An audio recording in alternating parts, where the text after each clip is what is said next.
Bismillahirrahmanirrahim.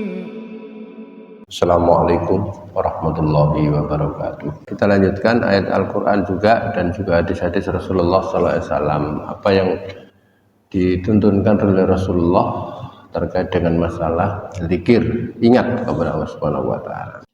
Di dalam Al-Quran misalkan Allah Subhanahu wa taala berfirman di surat Al-A'raf ayat 205, wadhkur rabbaka fi nafsika tadarru'an wa khifatan wa dunal jahri minal qaul bil ghudwi wal asal wa la takun minal ghafilin.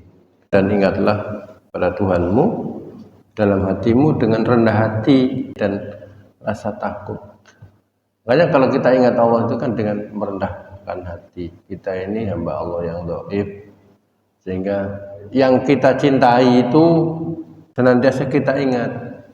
Kalau dalam pepatah itu, man ahabba syai'an kasura dzikruhu, siapa yang mencintai sesuatu maka sesuatu itu senantiasa banyak disebut. Nah, kalau kita itu cinta kepada Allah maka kita juga sering nyebut Allah Subhanahu wa taala. Wa dunal jahri, enggak usah keras-keras. Enggak usah keras-keras zikir tuh. Karena innallaha sami'un alim. Allah Subhanahu wa taala itu sami, maha mendengar, alim, maha mengetahui. Jadi enggak usah keras-keras. Dan juga enggak usah terlalu, lisan kita enggak bergerak. Kalau subhanallah ya kita ucapkan subhanallah, alhamdulillah. Tapi ada yang zikir itu panggilan, tapi kita disuruh untuk ngeraskan. Azan itu keras, disuruh keras kita. Karena azan itu memanggil, memberitahu kepada siapa yang Islam di situ, diberitahu bahwa waktu ini sudah masuk, sudah tiba waktunya, sehingga harus keras. Makanya kalau dulu zaman Bilal itu di bukit karena nggak ada pengeras suara gini Pak Yana.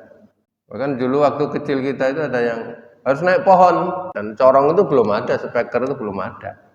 Jadi pakai semacam corong supaya didengar orang bahwa waktu masuk sholat sudah tiba, gitu ya.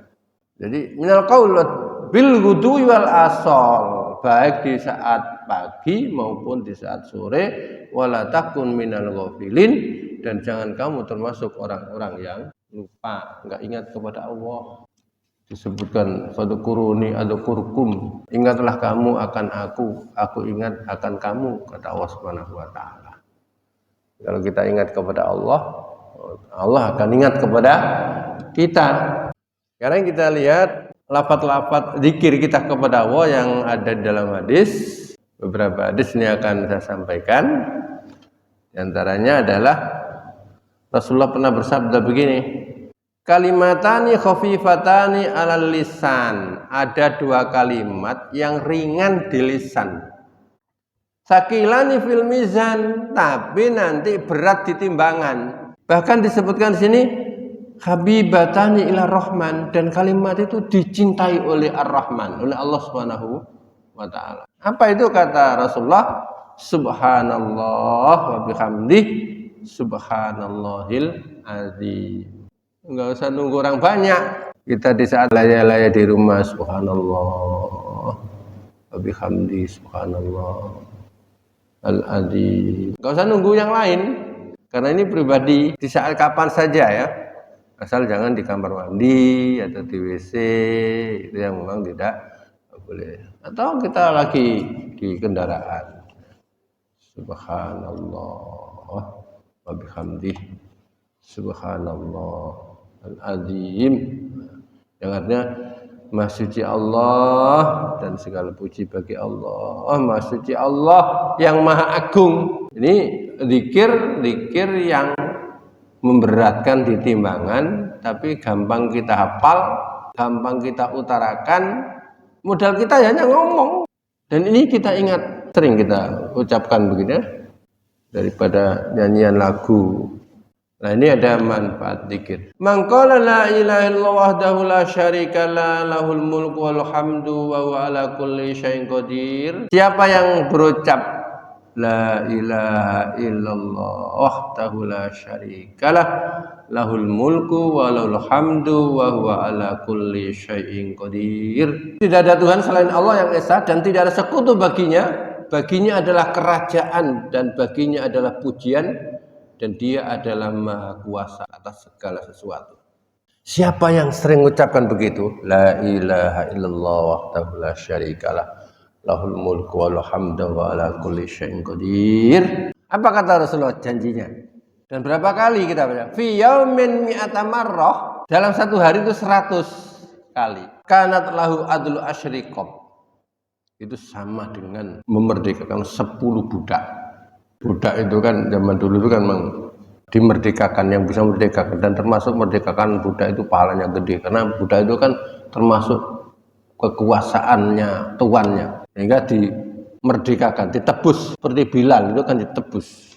Kalau mau ngamalkan itu 100 kali ya dibagi, berarti misalkan habis sholat 5 kali ini berapa, kalau 5 kali kali 5 ya 25. Nanti di saat apa lagi gitu.